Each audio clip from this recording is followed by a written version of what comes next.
Alright guys, this is the NML tutorial that I promised you guys yesterday on my commentary. A few things before we go into it is that first things first is I will be putting the amount of kills you need at certain points on the screen for the people that want to get either a 400 or the record.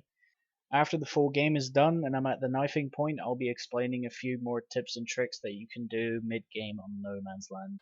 So you obviously want to get Jug, and the way I check is I just look up to the sky instantly, and you will see Speed and Jug inside of each other basically.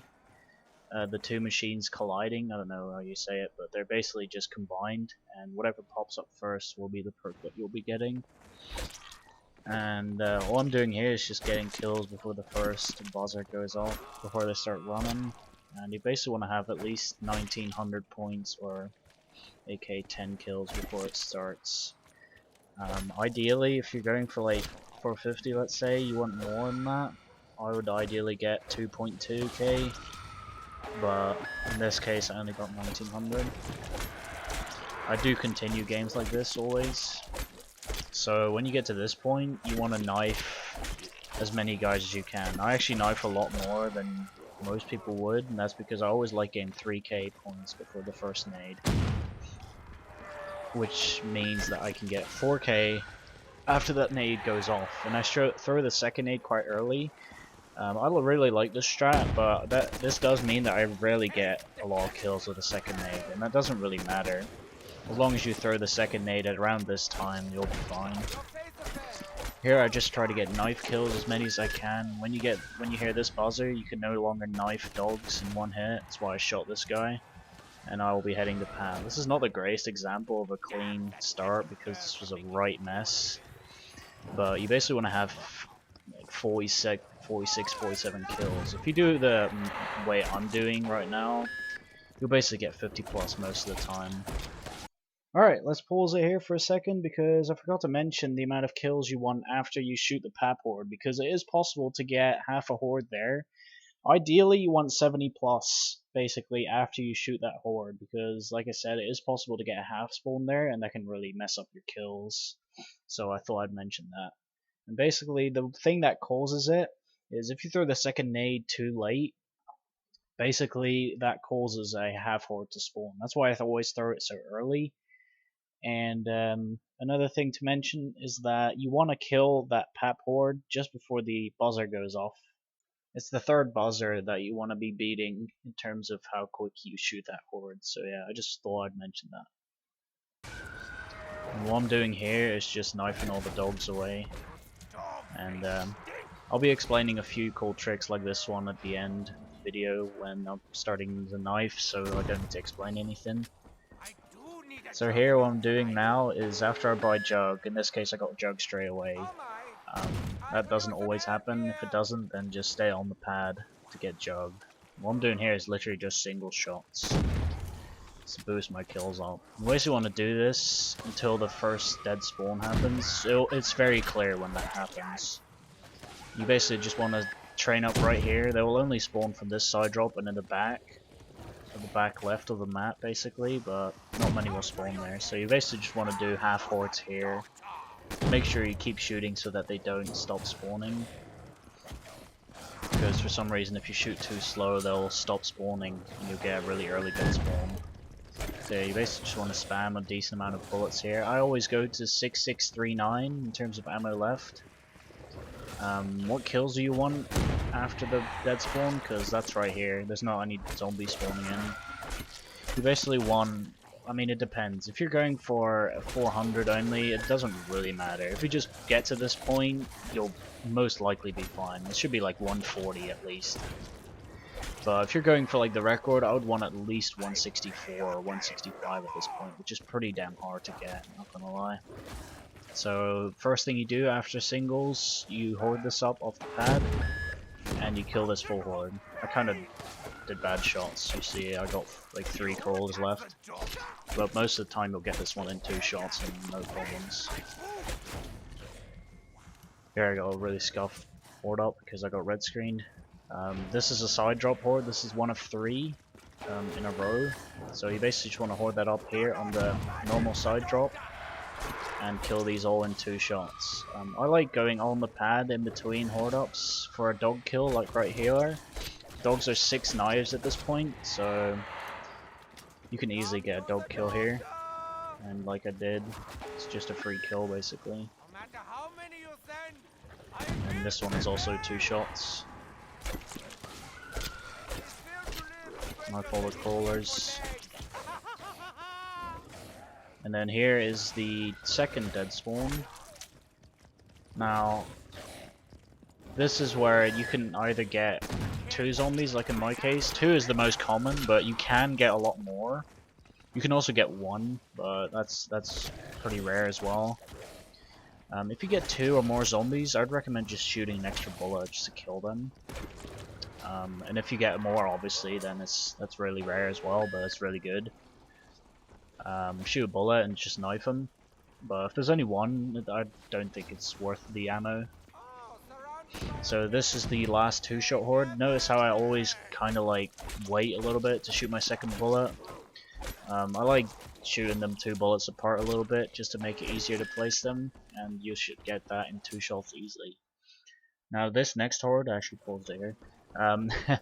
This next horde is pretty important. This is the horde that can ruin a ton of games, so you want to kill this as quick as possible, otherwise you're not going to get full spawn on the next one. And I did it flawlessly this game. You basically want to do it like that, so you will get 20 zombies here. If you don't do that quick enough, you'll basically not get full spawn here. But in this case I did get 20. And yes, 20 zombies is obviously the max in a horde on No Man's Land. This is another 3-shot. Cool trick you can do is if you get hit by a zombie like I did here, you can just shoot 1 bullet and then 2. So that you don't get red screened, because that will take a long time to disappear. So then here is another thing. I'm actually going to pause it here for a minute. If you get a dead spawn here with 2 zombies, you can knife these 2. They're 14 hits, but this dead spawn doesn't always happen. In this case it did, and that's most of the time that's not a good thing. So after you knife those 2, or in case you didn't get a dead spawn, you got the last 3-shot horde right here. This is a pretty simple one. It can be hard to get in 3 shots, but you just horde them up on the pad here and use all 3 shots. Again, I like to delay the first 2 shots a bit from each other, so that I can place the second one better above all the crawlers.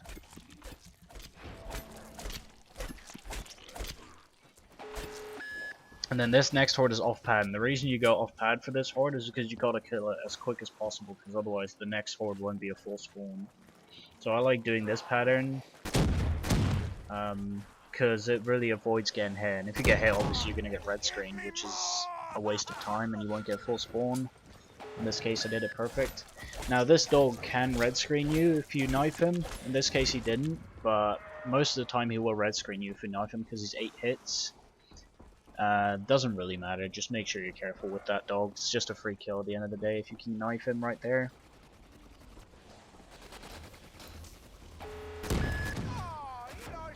This was scuffed. I red screen myself here. It doesn't really matter once you get to these late hordes.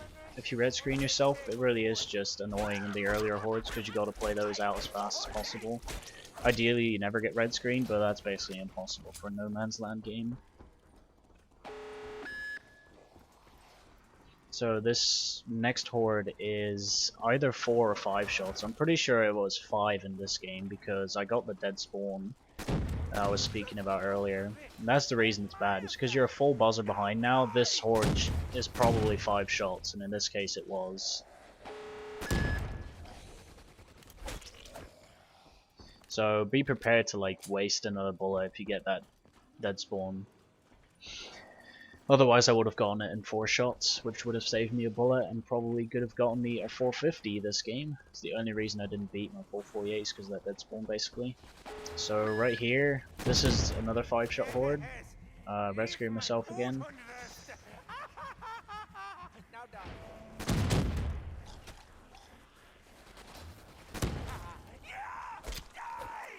Actually got a ton of crawlers here. If you do good shot placement and place it like right in the center of the horde, you shouldn't get this many crawlers. Now here, it doesn't actually matter that much if you get a crawler or two, because this is a half spawn. Basically, it's the same one as the 3-shot hordes, except you can't kill it as quick as possible to not get full spawn next horde. So basically I'll just wait until they all spawn in anyway. It does waste a little bit of time, but it's literally impossible to kill that 5-shot horde in time.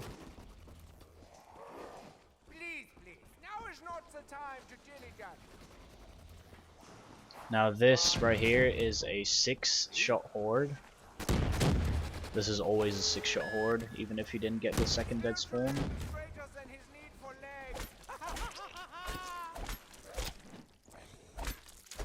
And then you got one more horde to shoot after this. And it just got this crawler. So yeah, this is a 7-shot. This is the last horde you can shoot and fully kill. Until you get to the end, basically.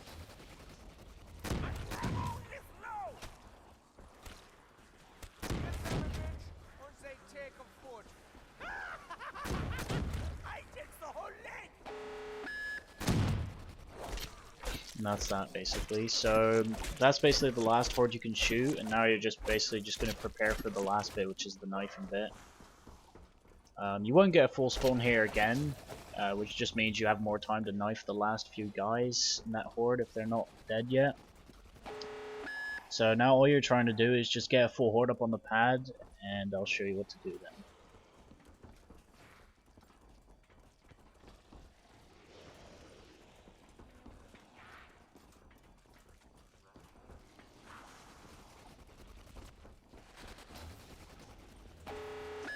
So I shoot them in the head, purposefully to get no crawlers and also to pop a few heads. As you can see by my points are going up, and then I get a kill. Because I popped the zombie's head, it actually gave me the kill for that. That can happen if you shoot them in the head, and I'm basically just waiting for them to come back and spawn in. And I actually popped 2 heads this game, which is pretty lucky. So now at this point I'm literally just waiting for them to spawn in again. You can try and get a free dog kill here, but it's honestly not worth it in my opinion, because knifing with dogs at the end is really stressful. Alright. And basically that's it. You just gotta knife all those zombies with one arm. They can bleed out. It happened in this game. And that's basically it. You just want to knife until you don't see any more one-arm zombies. It's impossible to knife zombies that are not damaged, because the buzzers just make the zombies' health go up so much at this point. It's not worth even trying. Alright, and that's basically it. That's a mouthful. So now I'm just going to explain a few tricks that are important on NML. I was just talking about free dog kills a few times probably. If you knife a dog when he's spawning in, you can one-knife him, no matter what, like, no matter how far you are into the game. That's what I did at the start, when I just packed. I knifed a dog that was normally 3 hits in 1 hit. And that's because he spawned right in front of me, and if he spawns in, you can literally, like, knife lunge at him and kill him in, like, half a second, and then you'll always be 1 hit. It's a nice free kill that you can also get at the end here with knifing. If you kill a zombie, let's say, and you see a dog spawn in, it's just a free kill, basically. So that's a neat little trick. Another important thing with the dogs and the buzzers and stuff like that is the fact that if you have a dog and you're knifing him, let's say on the 3 or the 4-shot hordes, and he's 6 or 8 knives, at that point, if another dog spawns in while you're knifing him, he'll get his health back. So if you're knifing as a dog and you've knifed him, let's say 4 times out of 6, and another dog spawns, he'll be full health again. So that is quite an annoying mechanic, but that is what it is. Same thing with the buzzer. If the buzzer goes off while you're knifing a dog, he'll fully get his health back. That's why I like waiting until the buzzer goes off until you finally knife him. One thing that happens at the end is what happens this game as well, is that these zombies can bleed out. I'm pretty sure one bleeds out right here. You can see him bleed out, and another dog spawns, which is really annoying. And that's basically all the basics to NML. Now, NML is very situational.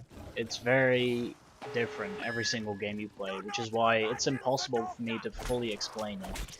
The only way you can really get high kills on this is by literally just playing a lot and just probably just doing it step by step. It's gonna take you a good while to even get like, Pack-a-Punch right.